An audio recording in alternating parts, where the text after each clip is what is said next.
So, today I would like to talk about e-bikes and e-biking and my e-bike, all while we fix the puncture on my said bike. Not sponsored content, but if anyone's interested, slime inner tubes actually really do work. This is my bike, and it's currently got a very flat back tyre.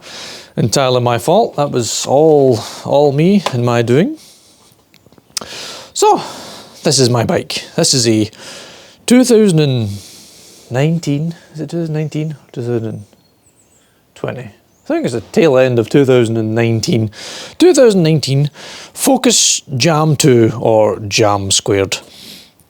Now, this is the drifter setup of this bike. It's got a 29-inch front wheel and a 27.5-inch plus rear wheel, which means you got a big rolling radius at the front for rolling over logs and bumps and things, and a nice big contact patch, and the back one you get faster acceleration and more control over the back. I am in absolutely no way a professional or even that good a downhill mountain biker. I just enjoy getting to the top of the hill and then coming back down really fast, going over jumps and things and trying to stay on the bike mostly. Right, what do I need first? I need Allen keys. So we'll start with the funny story on how we've ended up changing the back tyre on, or changing the back inner tube on this bike today. So in one of my rides, it's down through a nature reserve, sort of a nature reserve, and there is a wooden boardwalk path that goes over a stretch of water. Sadly, the local junkies, they like to steal the boards off the boardwalk to set fire to in the little bonfire. And the past few times I've been down, there's been a few logs missing, a couple of holes. I've just jumped over them. Not a problem. Except this time, when I was down, I was making pace. And, well, I managed to jump over the first hole, and the second hole was a lot bigger than I thought it was. And I promptly just smashed the back wheel off a boardwalk post, bar, slat, shall we call it a slat, and just absolutely pinched the wheel flat and got a puncture, or two punctures, or a pinch flat. Let me just change this down to being in the bottom thing down there. That'll make life a bit easier, and then we'll try and lock it out. Here we go. Right. Back wheel off. Ooh, should have locked it. Didn't. Gonna lock it now. Where's the button? There. I'll make putting it on a little bit easier. So, let us discuss e-bikes while we are trying to change this tyre. Where are my tyre tools? So, the very first thing that people always say, e-bikes are cheating. What? Am I engaged in a competition with you? No, then it's not cheating. I don't even know what. Do you mean it's cheating because I'm not pedalling and blowing out my arse and I'm knackered and I'm not having fun? In that case, yes, I am definitely cheating. Now, if we were in a competition against pedally bikes and I had an e-bike, that would be cheating. But as we are not, it's not cheating because it's not a competition. Now, recently, scientists have finally had to admit, or rather have worked out, that any form of exercise is beneficial. It was previously held belief that you had to increase your heart rate to a certain amount for a certain amount of time for exercise to be beneficial. This has been found to be untrue. Any exercise that you do of any physical activity is good for you. Hell, even just going outside in the fresh air and seeing nature is beneficial for both your physical health and your mental health. So this is what I've been doing for the past, wait, what year is this? 2023, 4 years. Me and this bike, we've been through a global pandemic and 2 lockdowns. And I've enjoyed every single moment of being out on this bike. It has been the single greatest purchase of my life, probably. And yes, it was phenomenally expensive when I bought this bike.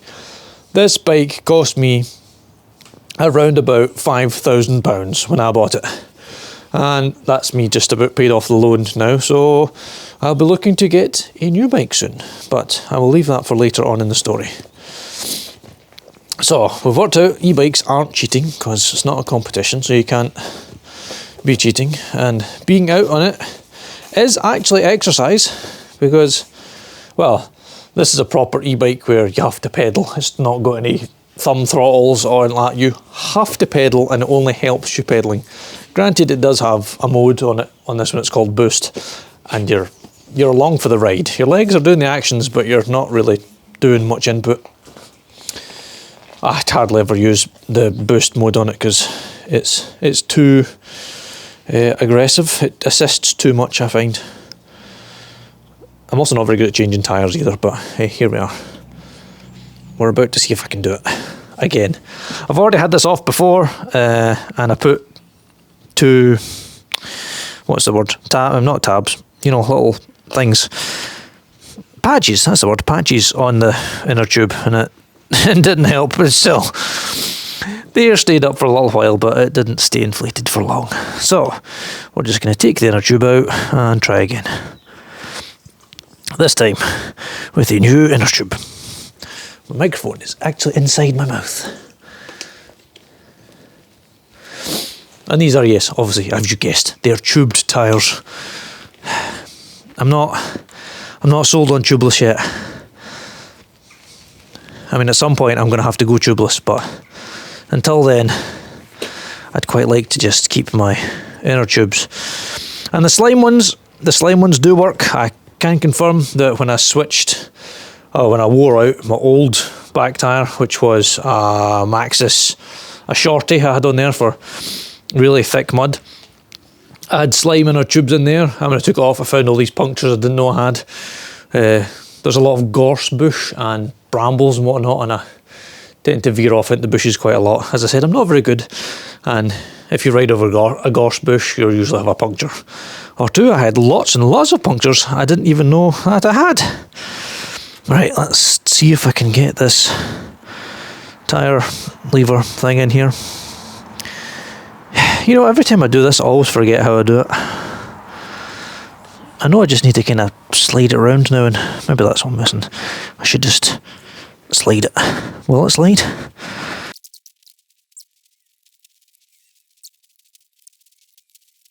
What have we talked about? Right, is e-bikes cheating? No. Should everyone have an e-bike? Everyone should have a shot of an e-bike. It should make this a law that you should be forced to go and have a shot of an e-bike. Anyone that's thinking about doing any sort of exercise and they're thinking, but I hate being all hot and sweaty and tired, go and buy an e-bike. Like, you don't have to buy one like this. This one is horrendously overspec'd for what I do with it. Like, this is built for going downhill really, really fast and doing a lot bigger jumps than I'm braver to do at the moment. But I like to future-proof. So, well, that didn't really work, did it? Because I'm now buying a new e-bike. But there's a reason for that. One being this one's now paid for, and I can now get another loan to go and buy another one. But up until now, there hasn't been a replacement for this bike. By that, I mean all e-bikes are much a muchness. Well, downhill all suspension. Mountain bikes are all going to be a mid-drive motor that's in the middle there, battery in the frame somewhere, suspension, wheels and whatnot. They're all like that. Your city commuter bikes are the ones that are going to have the motor in a wheel. Granted, yes, you do get mountain bikes that have got motors in the wheels, but that's you're now putting weight out in the wheels where you don't want it. But I digress. So your commuter bikes, motors in there, battery's going to be attached somewhere about it, and they're ideal for commuting because you don't need all the range of your massive sets of gears for commuting. You just need hub motors and pootling about. And that's an even better use of e-bikes, if I'm honest, is replacing cars. Because at the moment, we're never ever going to get electric scooters. What is that, 2025 they've now pushed back any sort of discussion or mandate about legalising electric scooters again. I mean, they say they want to help the environment, and yet at the same time there's a solution available that they won't use. They'll just punish car users until they stop using them. Because let's face it, public transport is garbage. Well, it is where I stay. The buses are terrible. The buses are full of junkies. The buses are horrible buses to start with. Nice slime-filled inner tube. Oh, this one appears to still have its slime in it. That one's past its best. Right. Make sure that's tight, and then take that bit off. Get that in there. So, yeah, my thoughts on e-bikes are everyone should have a shot, and most people, I imagine, will enjoy it. Let's try putting this on the right way around, David. What an idiot. You'll enjoy it. E-bikes, great for everyone. You're still going to get exercise. Even, granted, yes, you're not going to get as much exercise as if you were purely cycling. But if you're like me, and you maybe get to the end of a ride and you go, oh, I'm tired, I'm bored, and I really don't want to pedal anymore, you just put it in boost and you just boost all the way home, and you arrive home, you're happy and whatnot. Now, I'm going to see if I can find some clips, because I have abused this bike. Well, not abused. Or is it? Well, it probably is abuse. I mean, this bike's been underwater. It's seen work. I don't abuse it, but I do use them in the method and manner in which they were intended to be. And it is a downhill mountain bike. So it has been used for that purpose. I was on eBay not that long ago, just looking at prices of this bike second hand, just to give me a rough guess at what I might get as, second hand value when I come to sell it. And I saw one, same year as mine, and the guy, I presume it was a guy, he actually put in the advert that it had never been ridden off-road, it had only done road miles. I can think of nothing sadder than that. All this bike wants to do is get out in the dirt, get filthy, and go down hills and trails as fast and as hard as it can. That is what it was built for. Now, to buy this bike and only ever ride it on a road or a pavement, like just paths, that's sad. That makes me sad. That someone bought that bike and hasn't enjoyed it. They never got the enjoyment out of it, because oh boy, does it go. The number of times I should have died and fallen off, but this bike has just rolled over the object and landed softly, and it saved me more times than I care to remember. We've fallen off a few times, but that was mostly because of ice. As I ride all season, no matter the weather, I'll be out there riding.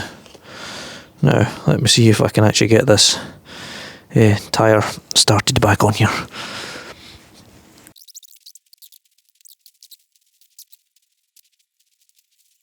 I swear, as soon as I stopped filming and was able to concentrate, the tyre fell on. It just went back into place. No, I need some sort of pump. Would be nice. I also like to employ a bit of soapy water to help the edge. What's its name? I forget the edgy sealy bit that goes and sits in the groove.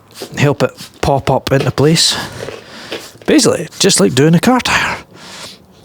It needs a little bit of lubricant to get it to seat the bead properly. I am not looking forward to doing tubeless tyres. My next bike's going to have tubeless tyres. I guarantee my next bike will have tubeless tyres. Right. Pump it up.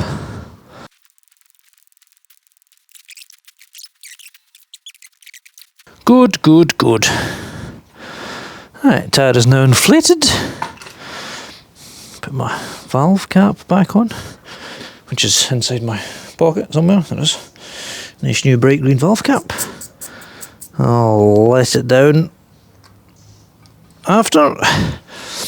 Right, that is the inner tube replaced. I can now put my wheel back on. Right. Come on now. Get out of the way. Under there. Right, the brake disc in the brake disc hole. Everything else in place. Axle through the middle. And torque up to 12 to 14, which is about that much. I do have a torque wrench, and yes, I'll get it later, but for the time being, that'll be good enough. Right, let's just make sure it still goes round. Does help if you reset the derailleur. Gaff, or on even. There. Yeah, that's better. Lovely. Oh, that gear's not quite in tune, is it? Or that one. It's fine. Sure it'll be fine. I'm pedalling into my rack. Oh.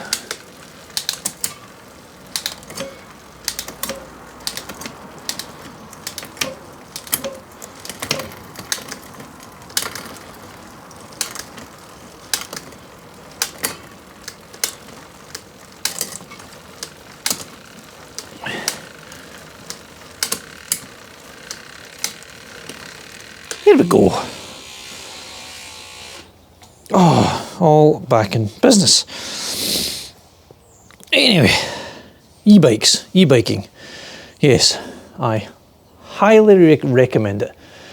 And, well, if you want, see in this video and we'll maybe go out I'll take you out a little ride on this particular bike and do some things, but watching me ride my bike's probably not the most exciting thing we could watch. We're better off doing some other things with e-bikes. Which brings me to my next point. My friend, he has a hobby. He basically buys dead or broken e-bikes and fixes them up, and he's supposed to sell them, but he's not really got the whole selling them bit yet. So he's basically just got a large collection of e-bikes.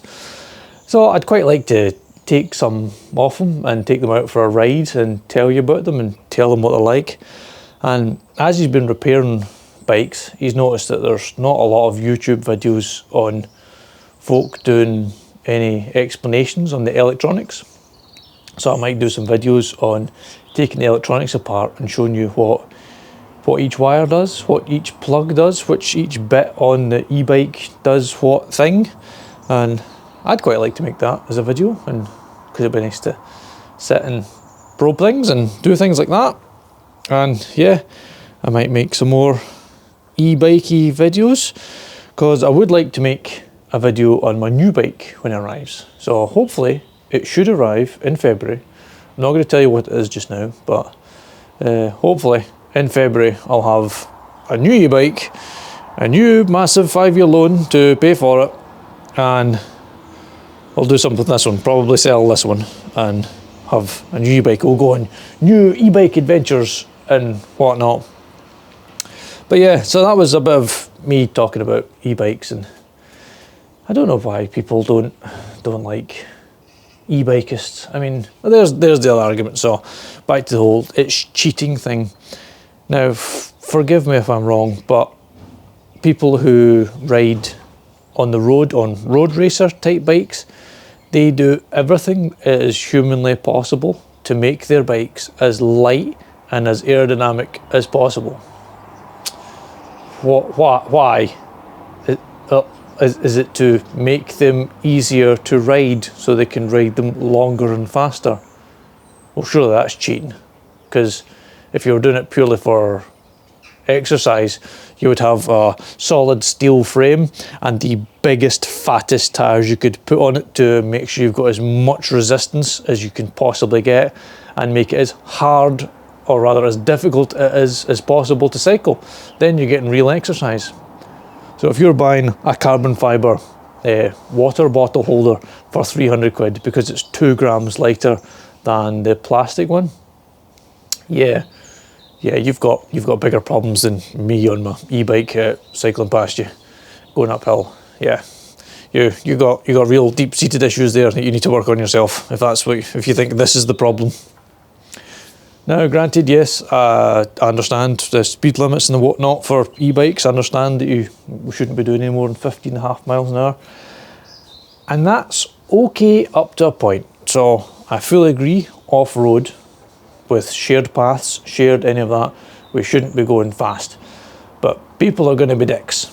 Regardless if your bike's limited to 15 or it can do 30 miles an hour, you're still going to get dicks. But if this was a commuter bike, and I don't know if we get them in the UK, but I know in some other places they have faster rated bikes for commuting. They can do 30 miles an hour and whatnot. I don't know if we have them in the UK, but that would make a lot more sense if you're having a commuter bike, sharing with cars and whatnot.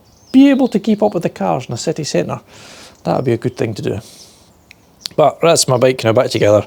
I just need to let the tyre down when I'm going out, and I'll go out later and give it a ride. Make sure she's still doing all the things. Man, I do like this bike. It has been, as I say, it's one of my best purchases I've ever made. It gets me outside, it gets me in the fresh air, it gets me exercise, and I enjoy being outside. I especially enjoy being outside in the pouring rain, mostly because it keeps everybody else in, so it's nice and quiet, but I love being out in the rain.